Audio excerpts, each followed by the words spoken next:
It's the cult hit Tron, and boy do I not want to talk about this movie. Not because it's really bad or anything, but I just hate talking about the plot. Why? 'Cause it's really confusing. And I don't know if that means I'm dumb, or I'm just not a computer programmer, or I just have a hard time paying attention to this kind of stuff, but man is it hard to follow. But I'll give it a shot. Flynn is a programmer who had an idea for a video game, but another person named Dillinger stole the idea and made millions off of it. So Flynn is determined to hack his company and see if he can find anything to prove that he invented the game first. But little does he know he's getting into something much bigger than he can ever imagine. And this is where it gets a little confusing. Flynn is sucked into the world of computers. There's a whole other world going on that apparently we don't know about, and it's all going on inside our machines. Programs are represented by people, digital people. And they have a theory that they're being controlled by other people named users, but that's more of like a religion, which is actually pretty clever. Flynn finds out he has to stay in this world because it'll please the Master Control program, an evil entity that's controlling Dillinger and forcing him to get information on the Pentagon and other government securities. Obviously wanting to take over the world, of course. But Flynn does come across a friend named Tron. Tron is a security program invented by his friend to actually stop this sort of thing from happening, from Dillinger getting too much information, or anyone getting too much information. So it seems like he's the only one that can feasibly stop it. So, did I get that right? I hope I got that right, cause man, it's not easy to transcribe. I'll give the movie credit that the setup for the story is kind of told out of order, and you do have to think in order to follow it, so it's kind of nice that it's not entirely spoon-fed to you. But since the computer age has exploded, we've gotten to know a lot of these terms, and even now it's still kind of hard to follow. Now that's not to say you can't entirely follow it, you just really gotta pay attention. Maybe that's why when the film first came out, it wasn't that big a hit, but I can also see why that would also be how it got an audience over time. Because there is a lot of clever commentary, particularly with the religious aspect. The users are apparently controlling the programs, but the programs also have souls of their own, so who's really controlling who? There's a lot of fun stuff that can be had with that, and they do tap on it quite a bit.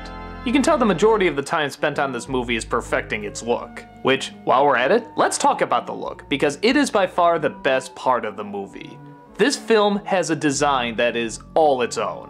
I mean, yes, it's 80s, yes, it's bright neon against black, but at the same time, you look at this and the first thing you think is Tron. There's not really a lot of other movies that have this specific a design.